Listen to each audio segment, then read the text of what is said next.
And the sugar is composed of the two 10 monosaccharide units, that is the polysaccharide.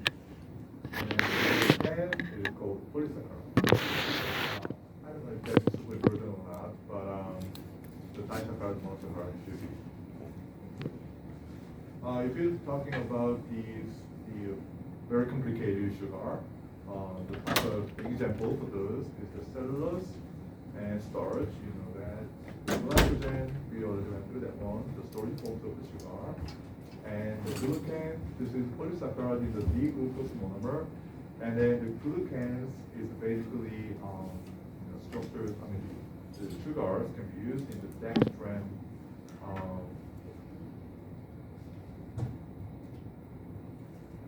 hate to use this. Dextran. And then these dextrans is being used to as the blood volume expander. Can you guys get some ideas what it means, the volume expander? So let's say if you have a severe bleeding, so blood loss happens. Then in the hospital, the ER doctors say, okay, we need to give dextran. Then what they mean is, this is the big one. It's going to be a polysaccharide, right? So it's a huge, large size. So if you give the dextran to the patient, these dextrans can easily go through the filtration, the glomerular filtration. No, right? Because it's big. So it's going to be staying in circulation. If that the dextrans increase and they just stay in the circulation, osmolarity goes up, right? So if the osmolarity goes up, the water retention goes up, right? Water reabsorption goes up. So by using that kind of principle, we can maintain the blood volume, right? So those kind of things. Glucan can be used. So as we know, the dietary carbons can be consist of the monosaccharide, disaccharide, polysaccharide, and so on and so forth. And here is again the monosaccharide. I just focused on the glucose, but the monosaccharide you should know is the galactose and the fructose. And then the disaccharide again, the sucrose, lactose, maltose. Again, the maltose, 2 glucose, lactose is going to be glucose and the galactose, and sucrose will be glucose and the fructose. Okay. I think I want you to have some more systematic way you can memorize this kind of stuff.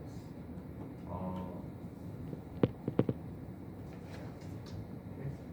And then the polysaccharide is that. Again, the polysaccharide is the glycogen, you can think about it. So 80% of the sugars being used in our body is going to be the stored as forms of the glycogen. And the carbohydrate can be alcohol. So again, the sugar can be used to make ethanol and isopropanol in our body through the mechanism. So the alcohol can be considered as the minor part of the carbohydrate. Lactic acid, we already know that the pyruvate can become the lactate. And then the pectin, which is the terrestrial plant originated sugar. And then I don't know how many of you guys are enjoying cooking, but it's a gel, the formation, the jelly type of the formation. The pectin, really like to use on that. And dextrans, I just mentioned that one.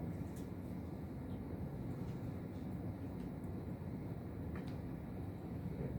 And then now we're going to go on to the digestions of this sugar. So I really want to have some ideas how the sugar, carbohydrate in the food can be processed in the digestive system. So most important enzymes, I think, not most, but the enzymes is important in the carbohydrate digestion should be amylase, right? So probably I mentioned it in the Camp 1. The amylase, we should have 2 types. S-amylase, P-amylase. S-amylase means the salivary amylase. P-amylase is pancreatic amylase. So if you're looking at the biochemical action catalyzed by this amylase, it should be same. But the working condition is slightly different. Okay? So when you eat the food having carbohydrate, chewing the food and those kind of things stimulating the salivary gland increase the amylase. And this amylase will break down those various types of the sugar. And then the actions of the amylase actions, S-type amylase is going to continue in the stomach. But once these amylase and the food chyme get into the stomach, obviously in the stomach the gastric acid is released, and the pH in that acid is super acidic, right? I asked you already in the Chem 1, pH is about 2, right? Gastric acid. Those very acidic pH can stop the S-amylase actions. So in the stomach, the cellular amylase actions will be stopped because of the acidic condition. So in about an hour, the gastric secretions will inhibit the amylase activity, specifically talking about the S-amylase. And then again, due to digesting the carbohydrate and the food chymes, enter into the small intestines, like the duodenums, and then the P amylase, the pancreatic amylase will be released and do continue the working on in the digestions, right? So in the small intestines, the oligosaccharide or the small tiny disaccharide can reach into the small intestines. And then these oligosaccharide and disaccharide must be a monosaccharide to be observed into the cell. So which means disaccharide or oligosaccharide in the small intestine is not going to be get into your metabolic systems. Okay? It's going to go to the stool and can be used. Very important. Only monosaccharide can be observed. That's what's real. Okay. So when these food chymes, or the food, digested food containing disaccharide and the oligosaccharide, mostly disaccharide in this space, we're going to get into the small intestine like our jejunums and ileums, and then the small intestine we have the brush borders, right? In that brush borders we have enzymes. It's called lactase, sucrase, maltase, and the alpha dextrinase. These 4 enzymes you must know. Okay. But it's very straightforward, right? If I ask you the functions of these 4 enzymes, you should be able to say lactase, digesting lactose, right? Maltase, digesting maltose, and sucrase, the digesting sucrase. So if you know these 3 enzymes, automatically you will have idea. These 3 are disaccharide. Right? And then the dextrinase has the alpha. So dextrin is not the disaccharide. It's the large polymer of the saccharide, right? And then the alpha means these dextrins, each the saccharide unit is binding to the alpha linkage. So this alpha linkage can be digested by these alpha dextrins, right? So these enzymes is important. So lactase do break down the lactose to glucose and galactose.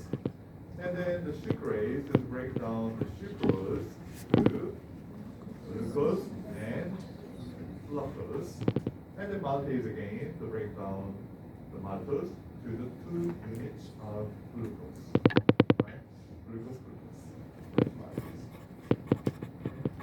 And then, like I said, only the monosaccharide can be observed into the cells, and then it's going to go to the total circulation.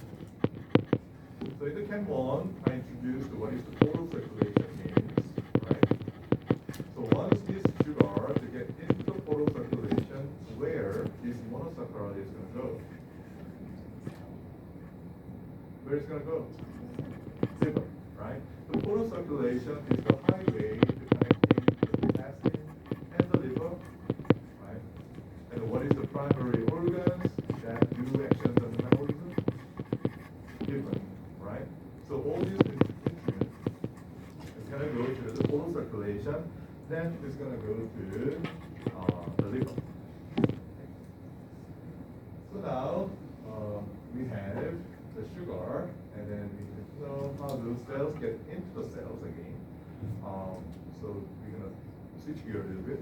Okay, so entering cells into the cells, and then all go to the carbohydrate channels, as we know, right? What is it? Monosaccharide. Okay. So to discuss about the glucose entering into the cells, you need to know glucose transport, which is very hot area. So many researchers are interested in studying the glucose transport. There are a lot of glucose transporters, but I'm going to introduce only 5 here. So you should be familiar with these 4 the glucose transporters. Okay? So before we discuss further these glucose transporters, I wanted to review what is the meaning of Km. I think I discussed this one again. Did I or never? Okay. All right. So these for the Km, you may heard about the Km, right? So when you're looking at the researchers, this chemical has the Km values, certain chemical Km values, and something like that, right? So what is the Km values? Even for many PhDs, the researchers working in a research area, they really get confused about the Km values. And then so we need to have clear ideas. So to discuss about the Km values, we needed to understand how the enzyme is working. So Km can be used in some other chemical, but if you put that one, the Km in the enzyme activities, it's going to be much more straightforward. So let me tell you, enzymes should bind to the substrate. And then the enzyme will convert substrate to the product, right? That's how the enzyme is working.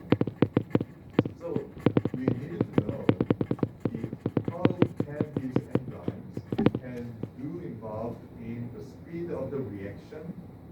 The reaction is catalyzed by the specific enzymes, right? So by saying that, here in this graph, it's going to give you some idea. V is indicating the speed of reaction, velocity of the reaction, right? The speed of the reactions. So here's show you the speed of the reaction as function of the substrate concentration, as the substrate concentration.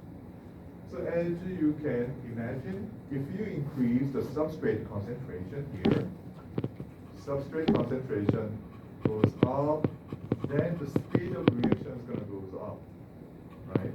But again, we are talking about the enzyme and substrate interaction. So the enzyme to reaction, once the enzyme is going to increase, speed is going to go up, but there should be a maximum the reaction speed, right? It's called the Vmax, the velocity of the reaction, the maximum. Max speed of the reaction, this is going to go up. So if you have the Vmax, whatever the speed is, if you know the Vmax, you can find out what is the half Vmax. 50% of the maximum, the speed of reaction is the half Vmax. So you can find how much substrate is required to make these reactions can reach half Vmax. And then that the substrate concentration is called the Km values. Okay. Okay. So this graph showing you the speed of the reaction changes as function of the substrate changes. Substrate concentration goes up, speed is going to go up, and there should be a maximum speed of the reaction for a certain enzymes and substrate interaction. So if you know Vmax, maximum speed of the reaction, can find the half the Vmax, which means the 50% of the maximum speed of the reaction. So if you know the half the Vmax, you can dot it down and find out how much substrate can be required. And then the substrate concentration is called Km. So if you have two molecules, one has really high Km values, okay, and the one has very low Km values, and you have to know what that means. So again, high Km values means we need a lot of substrate to make these reactions they have to be nice. Right? And then at the beginning of this graph explanations, I said these reactions require enzyme and substrate binding. Once we have enzyme, the substrate is bind to each other, and the product can be produced.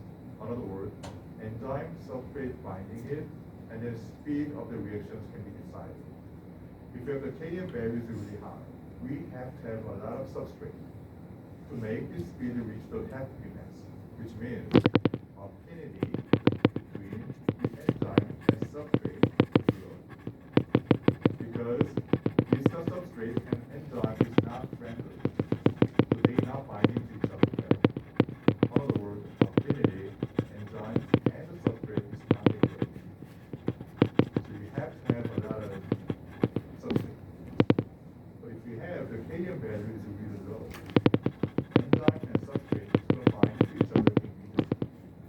Affinity is really high. Does that make sense? So that's how we're going to interpret the Km values. So if we have Km value super high, which means your enzyme and the substrate is not get along well. Okay. And then if we have the low affinity, the low Km value, affinity is super high. Right? So, yeah, Kristen? So what do you say from a number that is a high? I can actually. An example of a number that is considered a high Km, and an example of a number that is a low Km. So it's going to be the relative. So it all depends on, kind of comparisons. So there is no absolute, the Km value is high or low. So let's say in here. So this is the glucose transporter 2. So again, I'm going to just talk the 5, the glucose transporter 1, 2, 3, 4, 5. So if you're looking at the glucose transporter 2, this one, in here we're talking about the affinity between glucose and glucose transporter, right? So now we're talking about the affinity between the glucose and the glucose transporter. So if you're looking at the Km values for these glucose transporters, I didn't give you the specific number, but I can say general high Km. So we need a lot of glucose. Then the the glucose finally can binding to the glucose transporters. So affinity is really low. Does that make sense? Okay. So this glucose transporter 2, GLUT2, has a low affinity to the glucose, and then which means the high Km values. So this glucose transporter 2 usually found in the area with high glucose concentration.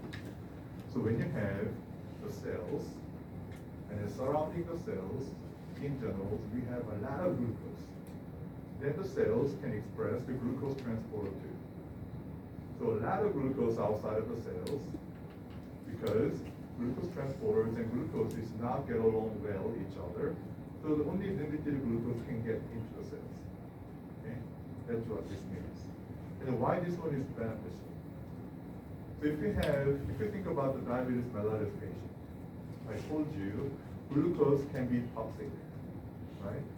So again, if the cells, in this case, if you have the high affinity glucose transporter, and having a lot of glucose outside of the cell, a lot of glucose can get into the cells. Glucose can stimulating the apoptotic process or cell damage. So cell's gonna die. So if you have the low affinity glucose transporters, the amount of the glucose can get into the cells can be regulated, right? So that's kind of the benefit of these slides. So if you think about the actual glucose transporter locating place is the small intestine, because we have dietary, the saccharide, and then renal tubule and the liver, which is the major metabolic organs. So that kind of thing. And if you're looking at the glucose transporter 1, 3, 5, we are discussing 1, 2, 3, 4, 5. Now we discuss the 2, and then 1, 3, 5. 1, 3, 5. These are all the numbers. That's okay. These guys have high affinity, which means the Km value is really low. That makes sense, right? So you have to follow these to understand this slide. So these, the glucose transporter 1, 3, 5, which has the high affinity to glucose, can be found in the glucose sensitive place.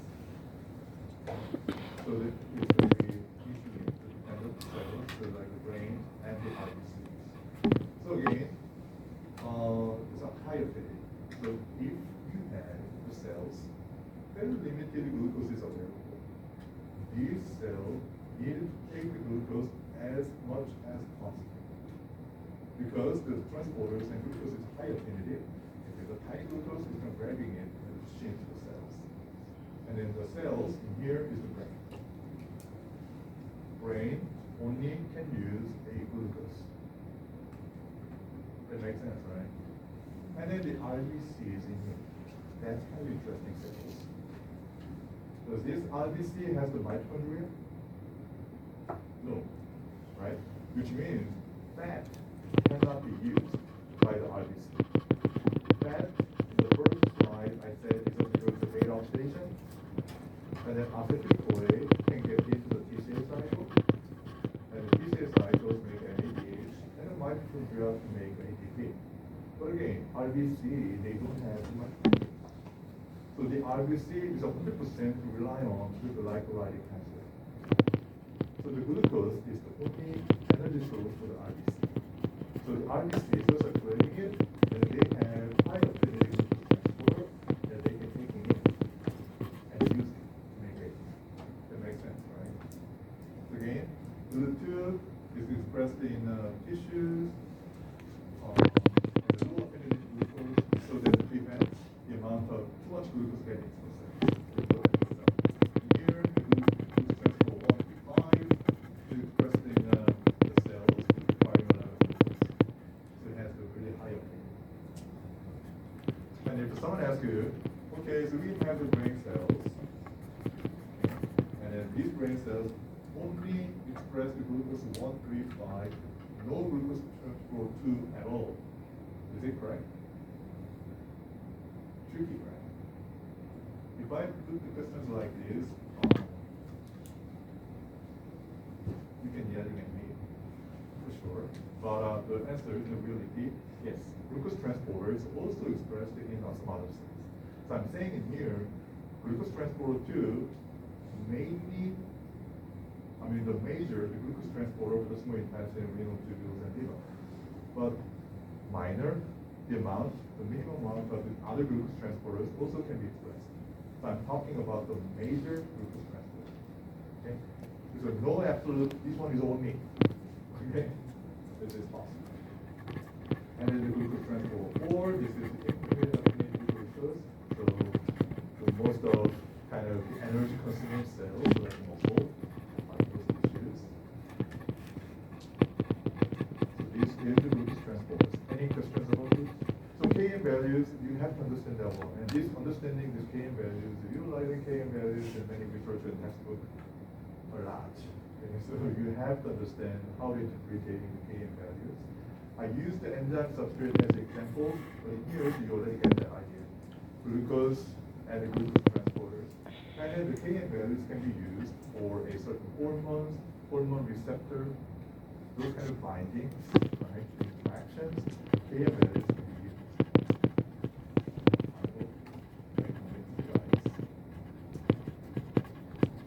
Okay, now the carbohydrate is in the cells, and how the carbohydrate can be used. Okay. So again, the functions of the carbohydrate, again, the glycogen is the polymerase, glucose is the large polysaccharide. The storage forms of the glucose in muscle and the liver. Monosaccharide is a major source of energy, the primary function of nutrition in our body. And then the monosaccharide mainly happen in the liver. Okay, so again, monosaccharide observed in actions delivered to the liver. In the liver, active transformation and happens. So the first one, probably I need to emphasize, is glucose to the ribose. Glucose is 6-carbon glucose. Ribose is 5-carbon glucose. Right? So this kind of the changing of shape can happen in the liver. So this is the part I should emphasize. Pentose phosphate pathway, PPP, or hexose monophosphate.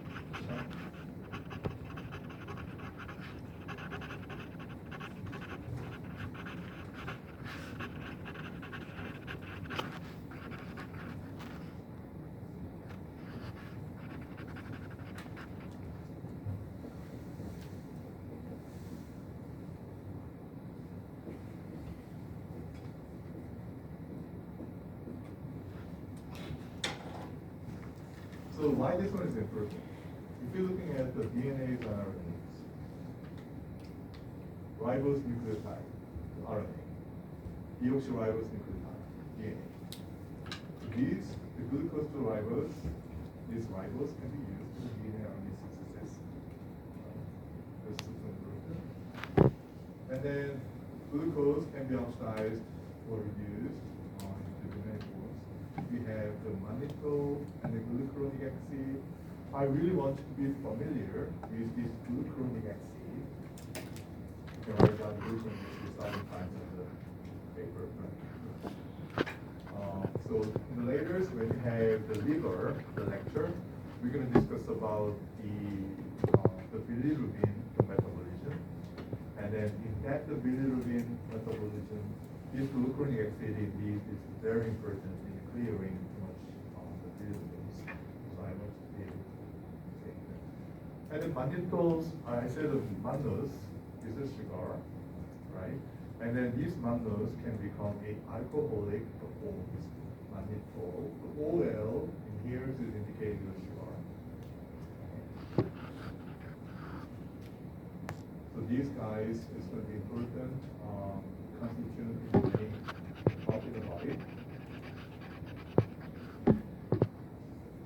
And then the sugars also can be used in the long chains of hyaluronic acid, the carotene sulfate, which can be made, it can be used in the synovial fluid, which is a joint fluid. And then the component in the connective tissues. Heparins, we know there's large sugar containing molecules. And then there's the glucose can be attached to many protein glycation. The glucose can bind to it. And then it's going to be used in the intraprotein. I mean, you know, the blood typing. Oh, have you ever done the blood typing? Not yet. Okay, not here first, right? So I'm going to save that one for the blood bank. And then the protein being secreted from the cells, we're going to isolate it. So these are a summary of the functions of sugar. Okay, and then let's discuss about how these monosaccharide can make a energies. One more slide, and I'm going to stop it today. One more slide. So like I said, the only monosaccharide can be observed, and it can go into oral fermentation, delivered to the liver, and in the liver, as we know, the glycogen synthesis also happens in the liver, in the muscles. So the glycogen can undergo the breaking down of the glycogenolysis, and then we're going to have glucose 6-phosphate, which is the major component in the glycolytic pathway. So it's going to go on to the glycolytic pathways, continue. And in the middle of the glycolytic pathways, we have dihydroxyapatone phosphate. And the other side, this is kind of connecting point between the fat and the sugar, the metabolism.